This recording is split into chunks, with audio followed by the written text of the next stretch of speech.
I live in one of the most expensive places in the US, and the cost of living is increasing every single year.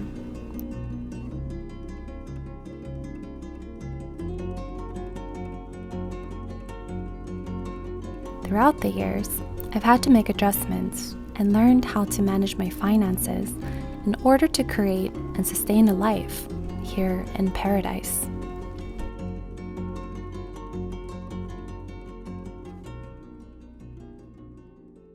You guys seem to really enjoy my last video on this topic, and I really love talking about it. So today I wanted to continue the discussion of some of the best ways that I'm able to save money, which has been really helpful to me. So without further ado, let's get started.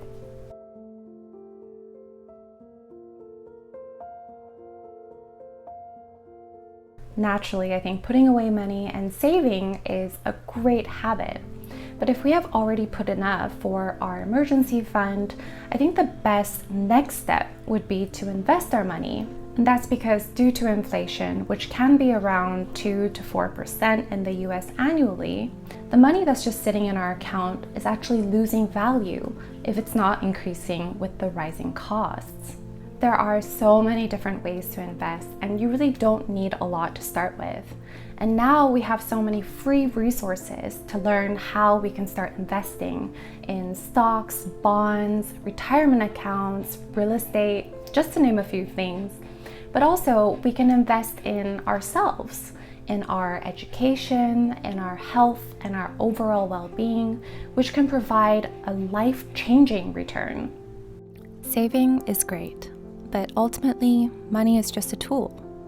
We can better put it to use by investing it to plan out our future and increase our purchasing power. And when it comes down to it, we shouldn't hesitate to spend it if it will enhance the quality of our lives, because sometimes that can be the best investment.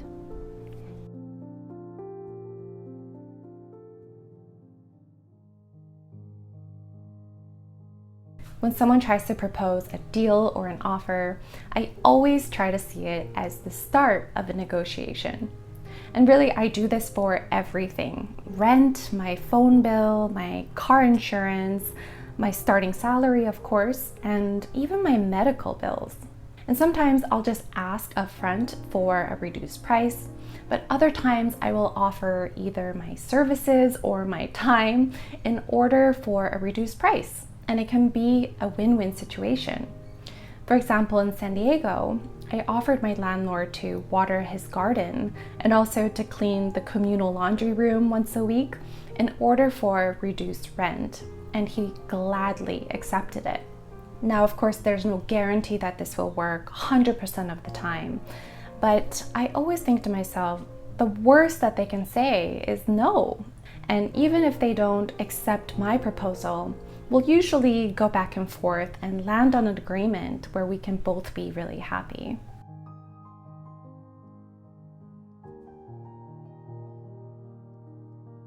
In my previous video where I talk about my 8 savings tips, I talk about only buying those things that we truly need.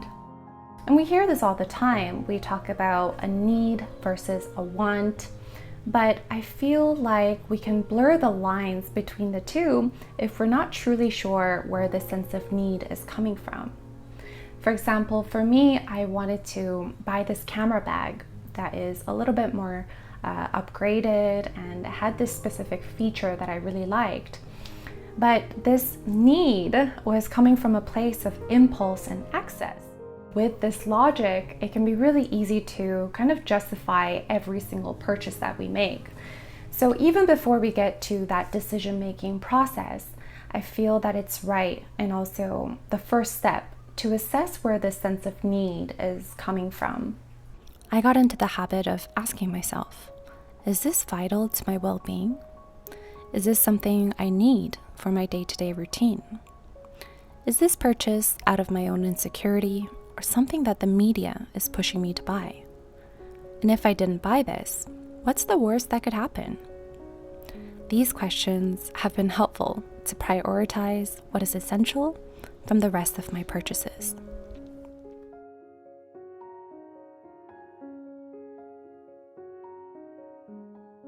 I use my Google Calendar for pretty much everything in my life, and I also use it as a tool to map out my finances.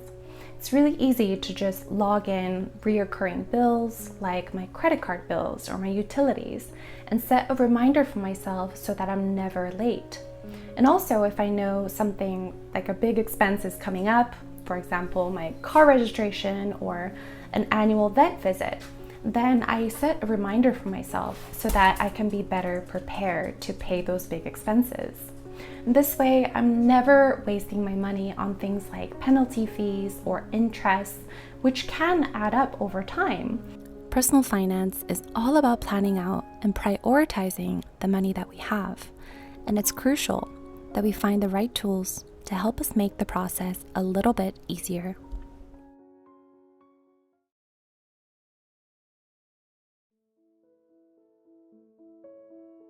Knowing our exact expenses can help us to kind of recognize how much we need in order to live and survive and continue our current lifestyles. For me and my husband, our number is around $2,500 to $3,000 US every month. And this includes pretty much everything: our housing, utilities, phone bills, cars, pretty much all of our basic needs. Calculating this number puts into perspective how much we actually need to work in order to live our current lifestyle, how much we need to save and invest in order to retire. Our numbers can give us a realistic idea of how much we can put away every single month, and this can act as a guide for our savings goals. This can be done in so many ways, with budgeting apps, tracking your expenses, checking your statements. But it's not just about having the knowledge, but proactively planning out your finances once you know your number.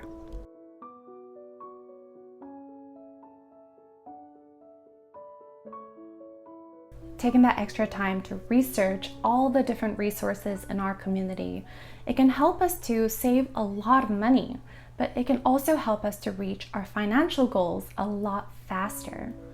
For example, some of you guys know that I work in real estate, and there are just so many different resources for first-time home buyers. Programs like first-time home buyers and down payment assistance programs, which can aid us with our down payment and closing costs, individual development accounts, where savings will be matched. There are high-yielding savings accounts, which can accelerate your savings. Also, I'm constantly looking for different free community resources like different events, classes, and entertainment. And I feel like sometimes I get more value out of those than the ones that I actually pay for.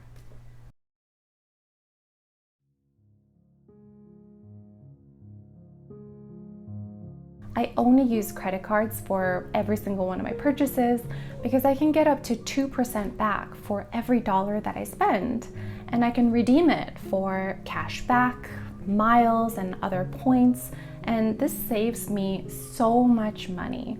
Of course, I only charge onto my card what I can pay off in full every single month, so I don't get myself into debt or pay the interest on the balance. Because of all the miles that we accrued over the years, we're able to always fly for free and get amazing deals along the way.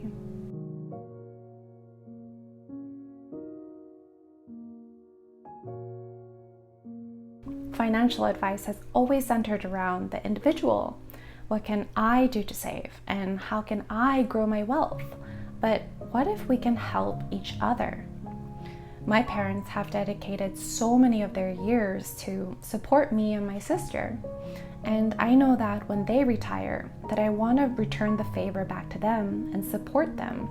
I don't think I would enjoy my success or my wealth if I couldn't help others around me, especially my parents. I think people underestimate the power of working together. I know that I'm more than capable of supporting myself and creating the life that I want. But at the same time, it's great to have a life partner who shares the same values and who can also be my partner in growing our wealth together. Having a solid partnership is like having to lift only half of the weight, and it can be mutually beneficial. And of course, I'm not saying that you need to find someone in order to optimize your savings, but I am saying that people in our lives really do matter, and they can make a huge difference in our lives. Especially in a place like Maui, it's really about who you know rather than what you know. And I've personally gotten offered so many great jobs, gotten really great real estate deals, and even free things, just because people are looking out for each other and there is a sense of community, which I really love. Being knowledgeable and resourceful in our personal finances, it can be such a powerful tool to set the foundation to live an abundant life. And I think no matter what our economic situation looks like, we can always try our best to prioritize and be intentional about how we're using our money and how we're saving our money.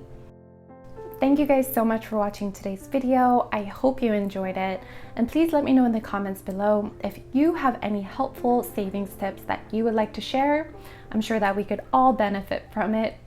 And if you liked the video, don't forget to hit the like and also subscribe for more slow living and minimalism videos. Until next video, guys, take care and I'll talk to you soon. Bye.